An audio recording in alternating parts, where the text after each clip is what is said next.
अब हम आते हैं कि जब हम सर्किट को क्लोज करेंगे तो इसका मैकेनिज्म कैसा बनेगा। देखो, हम सर्किट को क्लोज किए, क्लोज करने के बाद क्या हुआ, ये सर्किट मेरा क्लोज हो गया, दोनों को क्लोज किए। क्लोज करने के बाद करंट मेरा इस मेन लाइन से पास करना स्टार्ट करेगा, लाइव लाइन से पास हुआ, पास होने के बाद कुछ इस तरीके से गया, कॉइल से पास हुआ। ठीक है, इस कॉइल से पास होने के बाद इधर तो सर्किट मेरा जो टेस्टिंग स्विच है वो तो ओपन है, तो करंट में इधर जाएगा नहीं, किधर जाएगा, तो टोटली लोड के पास जाएगा। उस लोड से वो गुजरते हुए ये इधर गया। ठीक है, वापस इस कॉइल पे आया और फिर यहां से होते हुए फिर न्यूट्रल में वो क्लोज लूप बनाते हुए वो पास कर गया। ये नॉर्मल ऑपरेशन है। तो एक चीज हमेशा ध्यान रखो, ईएलसीबी अर्थ लीकेज सर्किट ब्रेकर, नाम से ही पता चल रहा है कि अगर अर्थ में किसी प्रकार का लीकेज आएगा तब ये सर्किट ब्रेक करेगा। मतलब ये किस मैकेनिज्म को फॉलो करेगा, ये लीकेज किसी भी प्रकार का करंट लीकेज होगा उस मैकेनिज्म को फॉलो करेगा। यानी हम ये बोल सकते हैं ये केसीएल को फॉलो करता है, किरचॉफ लॉ को फॉलो करता है, किरचॉफ करंट लॉ को फॉलो करता है। कैसे, तो ये जो न्यूट्रल है, ठीक है, जितना करंट इधर से गया उतना ही करंट मेरा वापस आना चाहिए। एक चीज हमेशा ध्यान रखना, जितना करंट यल से इन किया उतना ही करंट यन से आउट होना चाहिए। उसमें थोड़ा सा भी इसको डिस्टर्बिंग मिलेगा ना, वो तुरंत सर्किट को ट्रिप कर देगा। ठीक है, तो सबसे पहला ये केसीएल पे डिपेंड हुआ, केसीएल किरचॉफ लॉ को फॉलो किया अपना वर्किंग में। उसके बाद एक और हम इस तरीके से बोल सकते हैं, न्यूट्रल का करंट और लीकेज का करंट, अगर ये देखा कि अर्थिंग में किसी प्रकार का ये करंट फ्लो कर रहा है, मतलब न्यूट्रल थोड़ा सा डिस्टर्ब हुआ, अनबैलेंस हुआ, उस कंडीशन में ये तुरंत डिफरेंशियल रिले इसको सेंस करता है और तुरंत उसको ट्रिपिंग देता है। ठीक है, यानी कि अगर हम ये बात करें कि जैसे इसमें करंट हम पास करेंगे इस कॉइल में फ्लक्स सेटअप होगा, जैसे कुछ यहाँ पर दिखाए, जैसे इसमें करंट अप्लाई हुआ इस कॉइल में, इसको इसमें क्या आया, फ्लक्स सेटअप हुआ। फ्लक्स सेटअप होने के बाद इस डिफरेंशियल रिले में भी जा चुका है, इसके फ्लक्स से जो भी वोल्टेज इंड्यूस हुआ होगा, करंट इंड्यूस हुआ होगा, उससे मेरा डिफरेंशियल रिले भी मेरा एनर्जाइज हो चुका है। अब उसके बाद है कि जैसे ही इसमें किसी प्रकार का एबनॉर्मल कंडीशन आया, एबनॉर्मल मतलब कुछ लीकेज करंट आया, देखो लीकेज करंट क्या होगा, कुछ इस प्रकार का लीकेज करंट, जैसे इसमें लीकेज करंट कुछ आएगा मतलब कुछ फॉल्ट हुआ, ये करंट मेरा इधर से पास करना स्टार्ट करेगा। मतलब जो इसमें जो करंट था थोड़ा सा डिवाइड होकर के इस अर्थिंग से पास होना स्टार्ट हो गया। तो जाहिर सी बात है, अगर मान लेते हैं कि इससे कुछ 5 एम्पियर करंट जा रहा है, अब ये यहाँ से डिवाइड हो गया, तो जो करंट मेरा इधर आना चाहिए था 5 एम्पियर, अब वो कुछ 4.97 एम्पियर मान के चलते वो गया होगा, और 0.03 एम्पियर इधर से पास हो रहा होगा। तो इसको कितना मिला, 4.97, लेकिन ये खोजेगा कितना, हमें तो 5 एम्पियर चाहिए था, कहाँ है 5 एम्पियर। ठीक है, मतलब डिस्टर्ब हो गया, जैसे डिस्टर्ब होगा सर्किट को क्लोज कर देगा कि कहीं ना कहीं कुछ गड़बड़ हो गया, जितना इनपुट मिला था उतना आउटपुट आ नहीं रहा है, नहीं आ रहा है, मतलब कहीं ना कहीं कुछ ना कुछ प्रकार का ये मान करके चलेगा कि फॉल्ट आया है। ठीक है, वो लीकेज हो या लॉसेस हो, इससे कोई फर्क नहीं पड़ता है, फॉल्ट आया तो सर्किट को तुरंत ट्रिप करेगा। अब है कि आखिर क्या हुआ, जैसे ही इसमें करंट हुआ ये कॉइल मेरा सेंस किया, क्योंकि ये कॉइल जो इनर्जाइज हुआ था उस कंडीशन में जो मेरा डिफरेंशियल रिले में जो करंट गया, और इस यन के कारण जो करंट जा रहा है वो क्या किया, अनबैलेंसिंग को वो फॉलो किया, सेंस किया कि ये अनबैलेंस करंट यहाँ से पास कर रहा है। जैसे अनबैलेंस करंट पास कर रहा है, ये रेड, ये जो अभी तुमको ग्रीन दिख रहा है, ये कुछ येलो का देखो, कुछ रेड का तुमको इंडिकेशन दे दिया। ठीक है, मतलब ये जो है अलर्ट कर दिया कि इसमें किसी न किसी प्रकार का फॉल्ट आ गया है। अब ये डिफरेंशियल रिले ये तुरंत सेंस किया और सर्किट को ट्रिप करवाया। ठीक है, अब वो ट्रिपिंग तो डिफरेंशियल रिले के अंदर मैकेनिज्म होगा, अब उसको पढ़ेंगे तब समझ में आएगा। अभी बस इस सर्किट को समझ लो, उसके बाद और उसके अनुसार ये मान करके चलो कि जो तुम्हारा ट्रिपिंग है वो तुम्हारा डिफरेंशियल रिले दिया। ठीक है, मतलब वो सेंस कर लिया कि यहाँ पे जो है अनबैलेंसिंग कंडीशन की बैलेंस नहीं था करंट, इसको वो सेंस किया और सर्किट को जो ऑफ ऑन था उसको ऑफ कर दिया। ठीक है, एक ये हो गया। उसके बाद है कि मेरा सर्किट जो ईएलसीबी है उसको हम चेक कैसे करेंगे, वो सही से काम कर रहा है या सही से काम नहीं कर रहा है। उसको चेक करने के लिए हम इस टेस्ट स्विच का यूज किए थे। एक तो हम लोग चेक कर ही लिए कि कैसे वो प्रोटेक्शन देता है।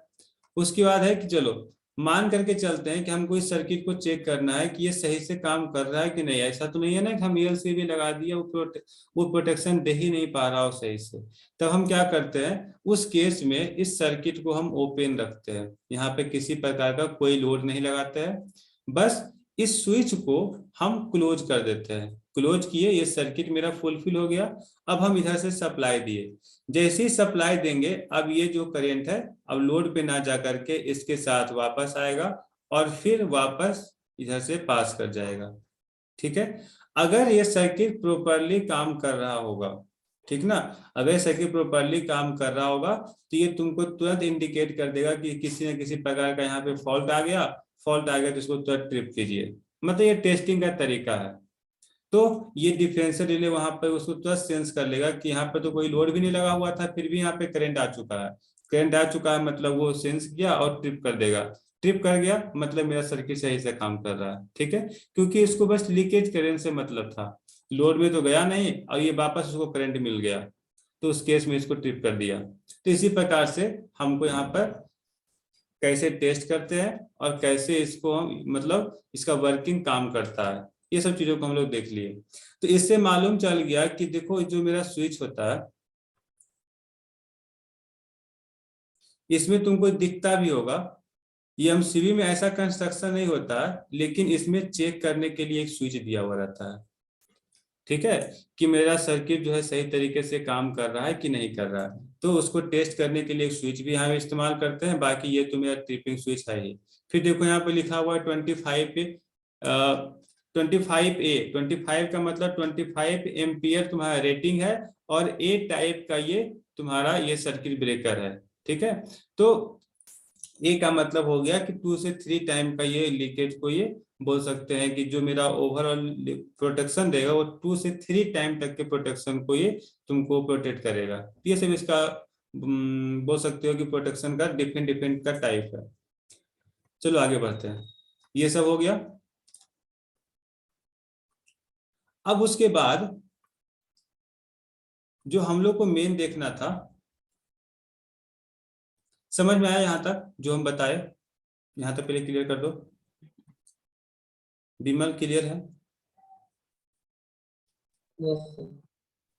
थोड़ा बहुत देखना पड़ेगा फिर। हाँ एक बार देख लेना, क्योंकि जितना हम बोलेंगे जो मतलब ये नहीं है कि तुमको पूरा समझ में आ ही जाए, लेकिन फिर भी एक बार खुद से रिकॉल कर लेना, समझ में आ जाएगा, कुछ है नहीं इसमें। अब देखो इतना हम लोग देख लिए, ये सब फंक्शन को हम नहीं पढ़ रहे हैं क्योंकि जितना बताया ना सारा चीज इसी में लिखा हुआ है। हम ये देख रहे हैं,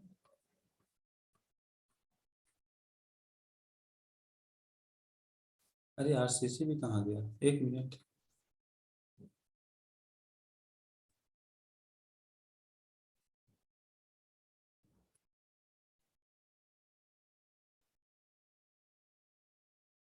ये है एमसीबी और एमसीसीबी, ठीक है, ईएलसीबी है,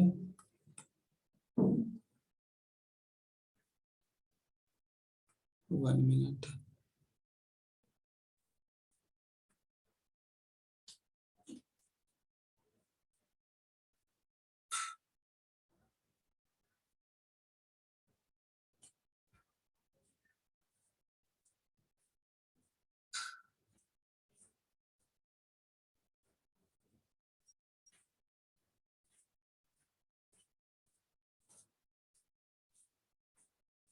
देखो ये गायब हो गया, कहाँ पे इसको हम सेट किए थे, सेव किए थे, हमको पता ही नहीं चल रहा है।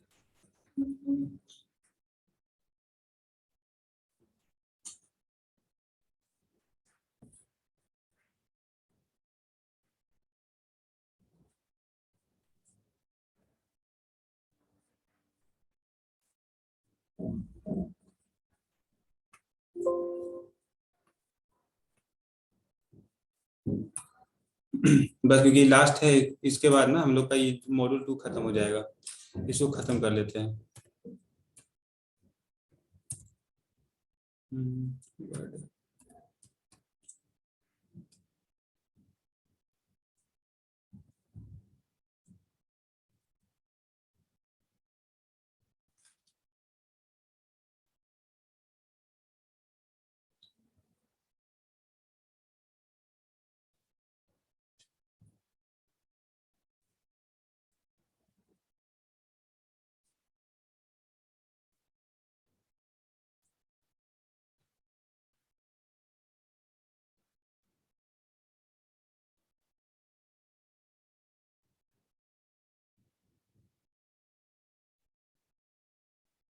देखो स्क्रीन मेरा शो कर रहा है, तुमको आरसीसी भी दिख रहा है?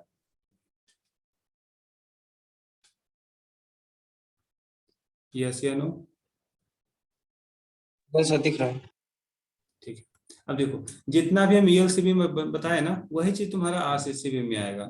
बस इतना बोलो ना, ये थोड़ा सा लेटेस्ट वर्जन है। ईएलसीबी के बाद उसी को थोड़ा उसमें जो भी थोड़ा बहुत एरर था उसको सुधार करके आरसीसीबी को बनाया गया, ठीक है, जिसका नाम है रेसिडुअल करेंट सर्किट ब्रेकर। ठीक है, कह रहा है RCCB stand for residual current circuit breaker.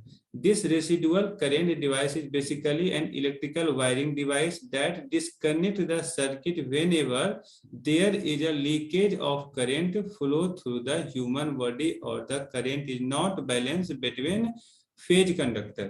इसमें एक चीज और ऐड कर दिया, एक तो ह्यूमन बॉडी के थ्रू जो लीकेज करंट पास करेगा उससे तुमको ये प्रोटेक्ट करेगा। उसके बाद जो मेरा फेज है, दो फेज में के बीच जो मेरा बोल सकते हैं करंट और वोल्टेज है, अगर वो बैलेंस कंडीशन में तब तो ठीक है, लेकिन अगर वो अनबैलेंस हुआ उस केस में भी ये ट्रिपिंग देगा। तो मैकेनिज्म तो हम उसी प्रकार से देखे ना, जैसे ही अर्थ करंट आया डिफरेंशियल रिलेशंस किया कि यहाँ तो अनबैलेंस हो गया करंट, जितना इन किया था उतना तो आउटपुट जा ही नहीं रहा है, डिफरेंशियल उसको सेंस करके उसको क्या किया, वापस ट्रिपिंग दे दिया कि सर्किट को ऑफ किया जाए, और वो ऑफ कर दिया, डिफरेंशियल रिले उसको ऑफ कर दिया। ठीक है, तो वहां यहाँ भी वही बोल रहा है, कह रहा है it is the safest device to detect and trip against electrical leakage current, thus ensure protection against electric shock caused by direct contact। RCCB is generally used in series with MCB। इस चीज को हमेशा याद रखना, RCCB जो use होता है ना हमेशा MCB के सीरीज में लगाना चाहिए। ठीक है, पहले RCCB फिर MCB, ठीक है, ताकि MCB ही प्रोटेक्ट हो जाए।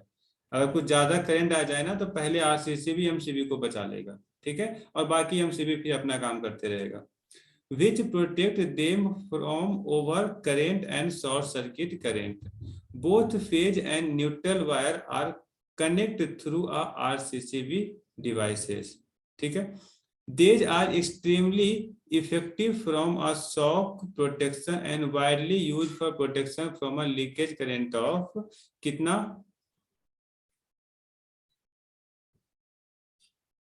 लीकेज करंट ऑफ 30 एम्पियर, 100 या 300 मिली एम्पियर, मतलब जितना भी लीकेज करंट होगा उसके अनुसार हम इसको अपना यूज कर सकते हैं। 30 मिली एम्पियर के लिए होगा तो उसके अनुसार लगाएंगे, 100 मिली एम्पियर के लिए उसके अनुसार हम लगाएंगे। आरसीसीबी को सबका अलग रेटिंग का आता है, उसके अनुसार हम चूज कर सकते हैं।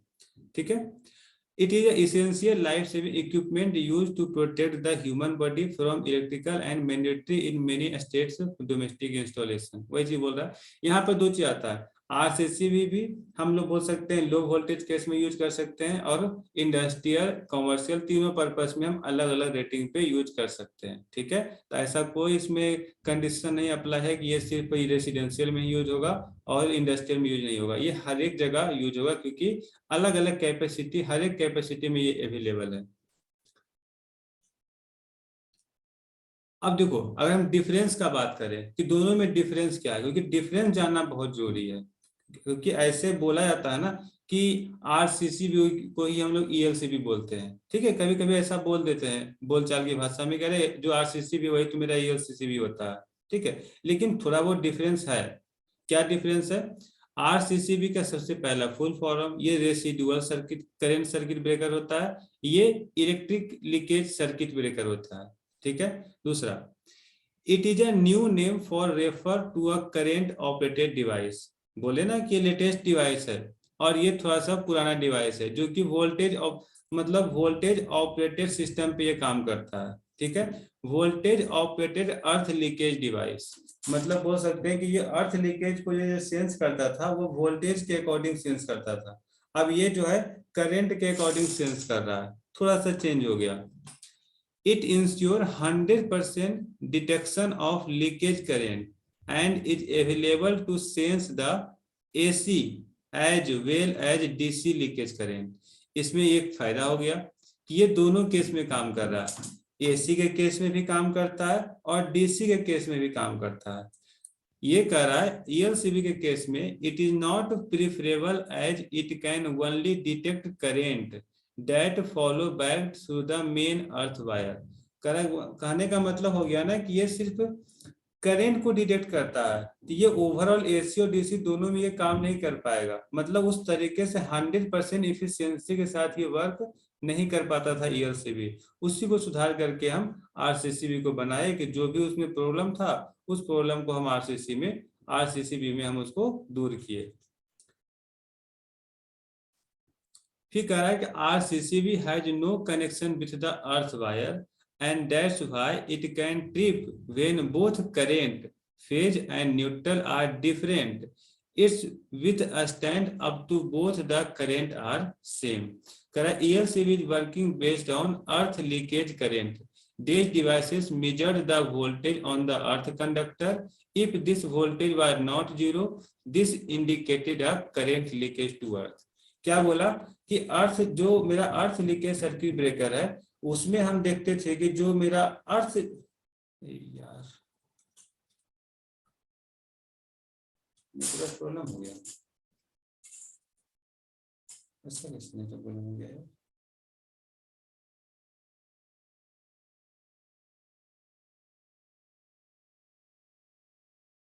कब से मेरा वॉइस नहीं जा रहा था तुम लोग को? यस सर, बस स्टार्ट किए हैं अभी तक। 4th नंबर जो के कर रहे थे डिफरेंस वो सी। अच्छा ठीक है, हमको लगा कि शुरू से ही नहीं जा रहा था। देखो स्क्रीन शेयर है,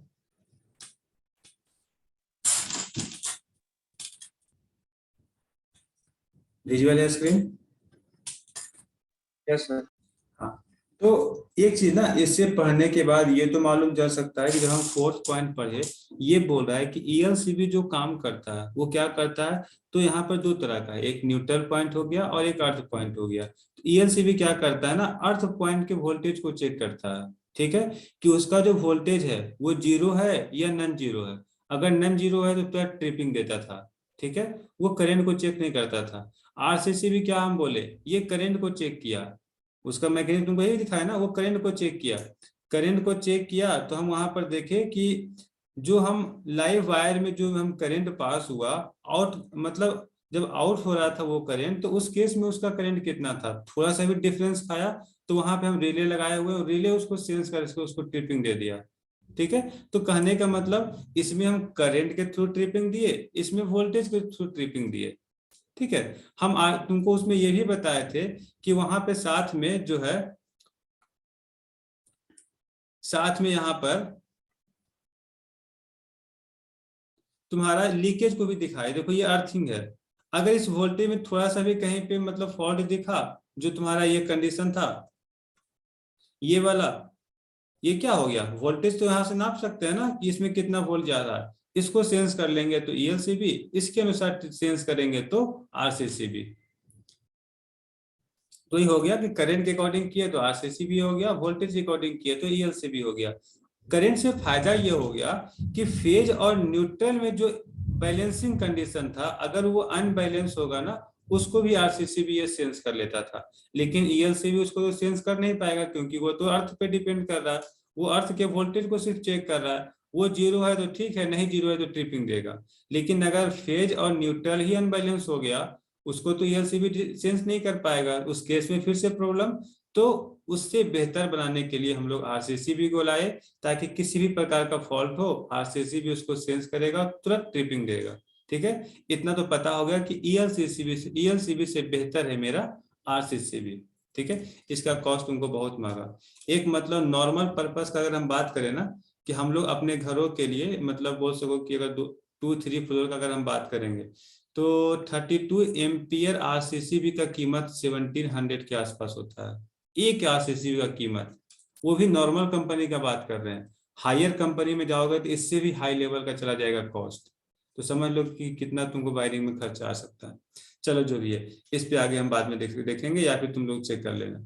तो हम लोग का अभी तक ओवरऑल कहानी इतना रहा कि हम लोग को फर्स्ट मॉड्यूल सेकेंड मॉड्यूल में जितना पढ़ना था लगभग पढ़ चुके हैं, ठीक है। 1-2 पॉइंट बचा हुआ है जैसे सिंगल लाइन डायग्राम है, उसको हम लोग सब स्टेशन में क्लियर करेंगे, ठीक है। एक होगा तुम्हारा कॉमर्शियल पर्पस के में कुछ पॉइंट करके लिखा हुआ है, उसको हम लोग देखेंगे लास्ट में। ठीक है, मतलब अभी हम लोग मॉड्यूल नंबर 3 पे आगे बढ़ेंगे, इल्यूमिनेशन पे आगे बढ़ेंगे कि जो मेरा लाइट है, तुम जो घरों में लाइट यूज करते हो, मरकरी यूज करते हो, तुम डिफरेंट टाइप की एलईडी को यूज करते हो, वो कैसे बना, किस मैकेनिज्म पे काम कर रहा है, वहां पे किस किस चीजों का ध्यान रखना होता है, हर एक चीजों के बारे में डिस्कस करेंगे। मतलब समझ लो कि अब हम लोग थोड़ा सा लाइटनिंग के बारे में पढ़ने वाले हैं। ठीक है, लाइट के बारे में, लाइटनिंग नहीं, लाइट के बारे में पढ़ने वाले हैं।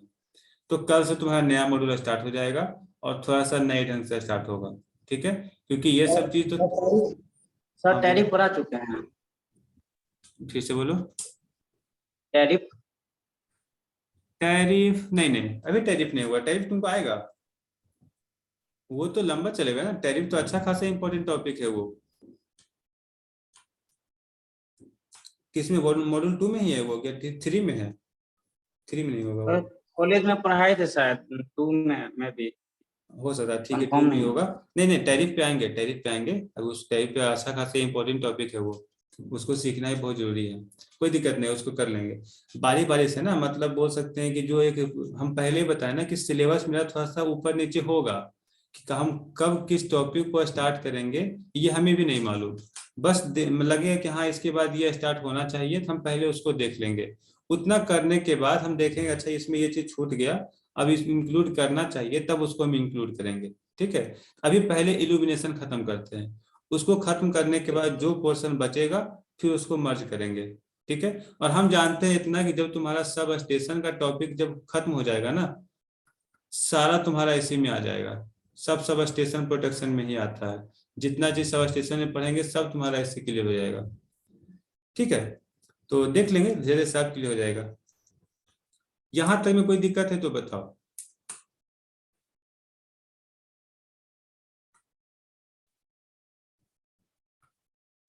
चलो फिर, तनु क्लियर है यहां तक?